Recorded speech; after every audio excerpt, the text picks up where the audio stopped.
It's a Tuesday. Nothing dramatic has happened. No crisis, no catastrophe. And yet, somewhere between the third unsolicited opinion and the fluorescent hum of a room full of people performing their lives at full volume, something in your chest goes quiet in a very specific way.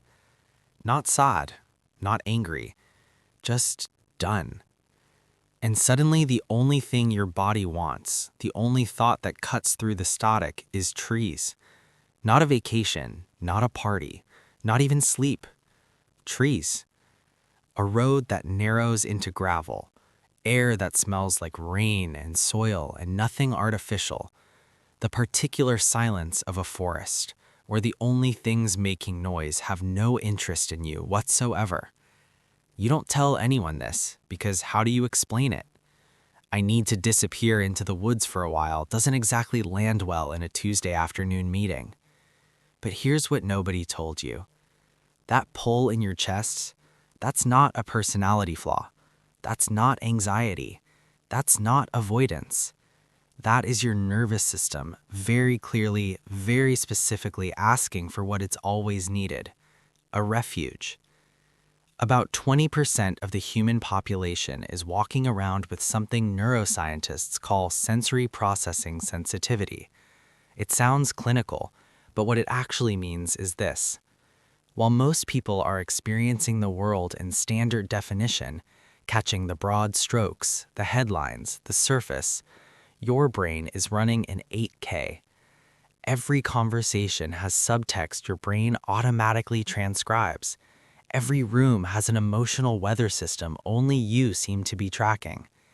Every interaction leaves a residue, the slight edge in someone's voice, the millisecond of hesitation before they smiled. You're not oversensitive. You're not broken. You are a neural network doing exactly what it was designed to do. Detect threat before it arrives, read depth before it's offered, and feel the texture of a moment most people simply scroll past. That is an extraordinary gift. It is also, in a world designed for 480p, absolutely exhausting. Because the city doesn't care. The open office doesn't care. The group chat doesn't care. Every environment asks you to perform normalcy while your brain is quietly running a simultaneous background process on everything it's ever witnessed. And the conversations, God, the conversations, chewing on cardboard, every exchange about weather and logistics and surface-level pleasantries feels like being handed a blurry photograph when what you actually crave is film. The dopamine parade, the noise, the notifications, the crowd energy. It works for other people. It lights them up. But your reward system runs on a different currency. Your brain craves acetylcholine, the quiet neurotransmitter, the one that fires during deep focus, during introspection, during the kind of thinking that has nowhere to be and no one to perform for. The city is dopamine debt on repeat. The woods are the payment your nervous system has been waiting for. When you step into that silence, something neurological happens. Your brain, which has been in performance mode, running a live broadcast of every reaction, every impression, every correctly calibrated social response, finally goes offline. Neuroscientists call this the default mode network. It's the system that activates not when you're focused on a task, but when you're not, when you're walking without a destination, when you're watching light move through leaves and your brain is technically doing nothing.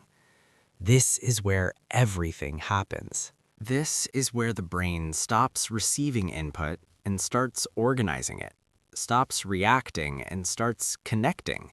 The half-finished thought from 3 weeks ago finally links to the conversation from this morning, which links to something you read in 2019, and suddenly, without effort, without forcing it, something becomes clear. Psychologists call this far transfer, the capacity to connect ideas across completely unrelated domains, the aha moment that you can never manufacture under pressure. It doesn't happen in the meeting. It doesn't happen in the noise. It happens in the specific sacred quiet of the trees, where your brain finally has the bandwidth to move chess pieces instead of just putting out fires. You weren't escaping your thoughts in the forest. You were finally finishing them. There's a word for what you feel when you're alone in the trees and no one knows exactly where you are. It isn't loneliness, it's relief. Because in every other room, every other moment of your public life, you are simultaneously the lead actor, the director, and the audience manager of your own performance. You are calibrating, adjusting, monitoring, presenting, even with people you love, even in spaces you feel safe. Some part of your brain is always on. But in the woods, in genuine, unwitnessed solitude, the performance ends. There is no version of yourself to maintain. You are unperceived. And for a brain that has been running the full production at all times, being unperceived isn't isolation.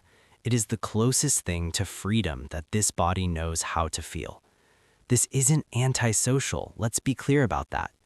Antisocial is hostility. Antisocial is resentment toward connection.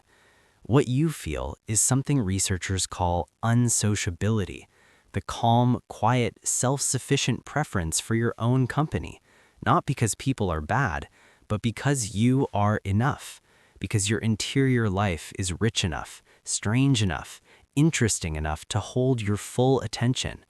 And in the silence of the forest, your brain gets its acetylcholine fix not from external stimulation, not from applause, not from being witnessed, but from the deep, sustaining pleasure of simply being inside your own mind without apology. You didn't go to the woods to disappear from your life. You went to disappear from the performance of it. And when you come back, and you always come back, something is different. Not fixed exactly, not solved, but settled. Because you remembered something the noise had buried. You are not a missing piece. You are not a broken Lego searching for the set that will finally make you complete. You came into this world already whole, just wired for depth in a world that keeps rewarding volume. The woods don't give you anything you didn't already have. They just turn down the sound long enough for you to hear yourself again. And that is all you ever needed. If you've ever felt the pull toward trees, toward silence, toward disappearing for just one afternoon, you are not weird. You are not broken. You are not running away. You are just built for depth. Subscribe. Stay in the quiet with us.